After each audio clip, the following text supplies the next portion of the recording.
just doing a quick follow-up. It's Sunday morning, and I just wanted to give you guys a follow-up to the video I did the other day, talking about just kind of where we're at with the process of restoring the driveline on this car. So initially, when I pulled the heads off the block and gave everything a good look, I didn't. Everything looked real good, so I didn't suspect I was going to have to go into the bottom end, pull out the pistons, rods, etc.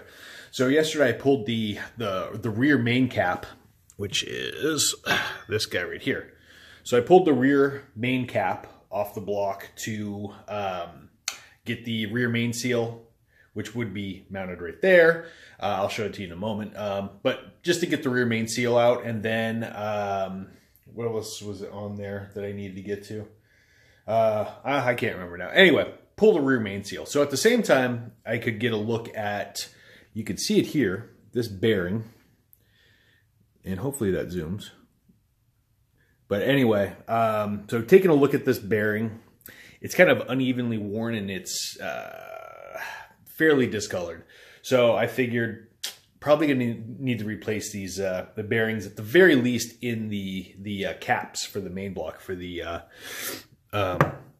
crankshaft. So yesterday I got a little carried away, and as these things tend to happen, I just decided, you know what the hell, I'll just pull everything out of the block.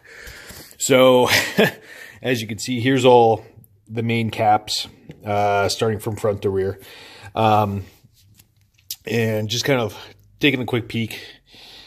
The good thing is, or the promising sign, is that the bearings on these three main caps were all in very good shape, tops and bottoms. The back one, the rear main block, was the only one that had any really weird uneven wear and major discoloring in the metal. So it appears these are all the original. I'm going to mic them just to be certain, and then just order up some standard brand new bearings, replace all those. And then, of course, I pulled out the pistons, connecting rods, and the crankshaft. So I know for a lot of you guys, this is something you never ever want to even think about having to do. But having done it, I can tell you it's not a difficult process to get to this point. It's just the hardest part is just keep everything in order. What came out of where in the block and where it's situated. The good news is Alfa does, they do label all the pistons. So you can see, this might be a good example. So on your connecting rods, if I can get that to zoom, or not zoom, but focus. There we go. So you have a 4 and a 4. So you know which piston connecting rod, which the halves, how they're supposed to orientate. And then on the piston dome itself, you can see there's a little arrow right there. And that tells you that needs to face towards the front of the engine. So this, if you're looking at the front of the engine, if I'm standing at the front of the engine looking back, you can see these are the 3 pistons that would go to each side on the driver's side, passenger side. And then, of course, your crankshaft, which, you know, front and back. So here's your front. There's the rear. And, you know, taking a good look at this, you want to go through, just take a look at all the bearings, all the surfaces. And you can see there's no scoring, no major discoloration, no signs of any premature wear, heat, you know, odd heating, anything like that. So that's all good. So I'm going to mic these surfaces, but again, being that this is an original engine and it's not been rebuilt, these are more than likely just going to need just standard size bearings. They're not going to, it's probably not going to need you know, 0.010s or 0.012 bearings or anything like that. It'll probably just need standard bearings, but mic everything just to be certain on that. So yeah, that's kind of what happened yesterday. Like I said, I didn't really want to have to go this far, but I figured I was already into the engine 95%. Might as well just go that extra 5, pull out all the rotating assembly, and replace everything that needs to be replaced. So the connecting rod bearings, let's see if you can get in there. Let me get a flashlight on that. It'll be easier. So flashlight, or not flashlight, but the bearings in here, I mean, they've got standard wear as you would expect. Nothing bad. There's nothing in there that would cause me any concern. Realistically, on the connecting rod side, the bearings in there, realistically, I probably wouldn't even have to replace them. They're in very good condition. So I got to weigh that out. I'm going to mic everything, take a good look at it, and decide what I want to do with those. But like I said, these connecting rod bearings are all in very good shape. And as well as the piston rings, the skirts. There's, take a look at your skirts if you decide to go this direction and you go this far into your engine.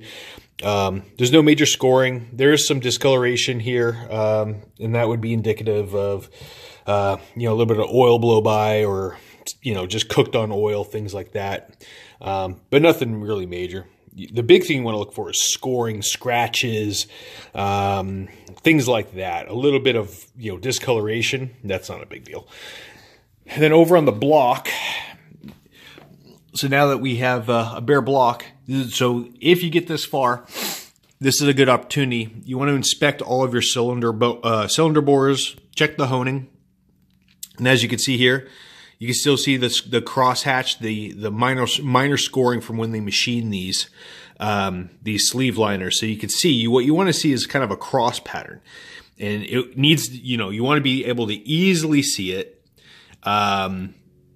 And you can in each of these.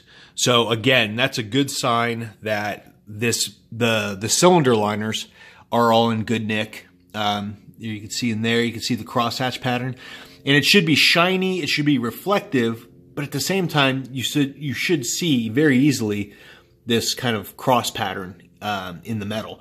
So that's all very good. So the liners are not going to have to come out. That's a bonus. I was prepared if need be. I was prepared to swap out the liners and the pistons, and if I had to go that far, I would just bump to high compression pistons, maybe even overboard liners, and do a displacement bump.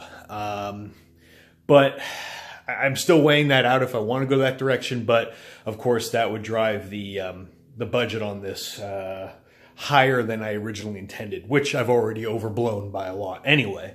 But I'm not necessarily looking that direction, because with more displacement, you're going to need more fuel. So I'd have to go from the factory fuel injection, then go to a aftermarket or a standalone injection system, include tuning, etc., etc. So, a $1,500 set of pistons and liners turns into probably a $3,000 or $4,000 venture to make it all work correctly.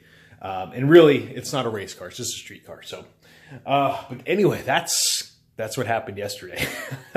Like I said, it kind of spiraled out of hand. I didn't intend to go this far into the engine, but like I said, that one rear main cap bearing gave me a little bit of concern, so it was worth checking out the others. And in the end, because I'm going to put a bunch of money into the heads and other aspects of the driveline, it was worth checking everything, making sure. And, worst case scenario is, you replace all your bearings for a couple $100. You're already there. And then when it's all done, you never have to think about it. You don't have to worry, should I have replaced the bearings? Should I have checked them? Just take the extra step. And like I said, my heads are gone for 4 to 6 months. So I have a lot of time to kind of kill in the garage. So going in this far, ordering up bearings, replacing things like that, even if it takes me a week or two, it's just time to do something, and it's just something else I can cross off the list and really never have to worry about. So that's where we're at. And I know this is a sign, or this is something that most guys never ever want to see or experience, but I can tell you firsthand, it's really not that hard to disassemble an engine. It's nothing you really need to worry about. Like I said, just keep everything clean. Mark everything so you know how it all goes back together. Luckily, your pistons and things like that, they're all marked accordingly. So as long as you just keep things in order, it's pretty hard to mess up. Just, like I said, pay attention to little marks, there's arrows, things like that. So it's fairly foolproof, but it's a good idea to mark things however you like, whatever's going to help you keep things in order, and just don't be afraid of it. It's not, again, it's not a Swiss watch. It's just a simple machine.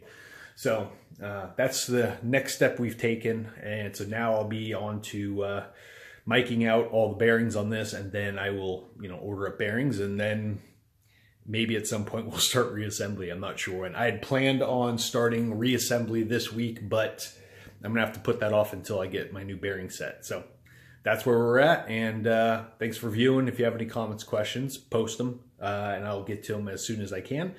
Hope you enjoyed. I'm hoping in all of this I give some guys that are kind of like me, who are not professional mechanics, not, but just home hobbyists, and want to fix up and restore their cars themselves, because, shops and all that are so much money. Hopefully it gives you guys the motivation and the inspiration to tackle some of these projects yourself and not be afraid of them, because really there's nothing to be afraid of.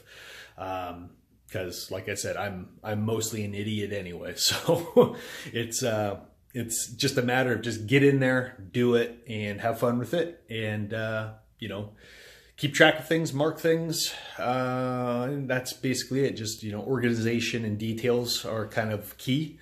And beyond that, have fun with it. Just enjoy it. Put some music on in the garage, zen out, and, just enjoy becoming closer with your machine. That's really it. So hopefully you found this helpful. Maybe it even took away a little bit of, fright of having to go into your own engine yourself. Really, not a lot to worry about. So, and if you have any comments, questions, anything like that, feel free to shoot them over. If I see it, I will respond as best I can, and hope you enjoyed. Have a good weekend.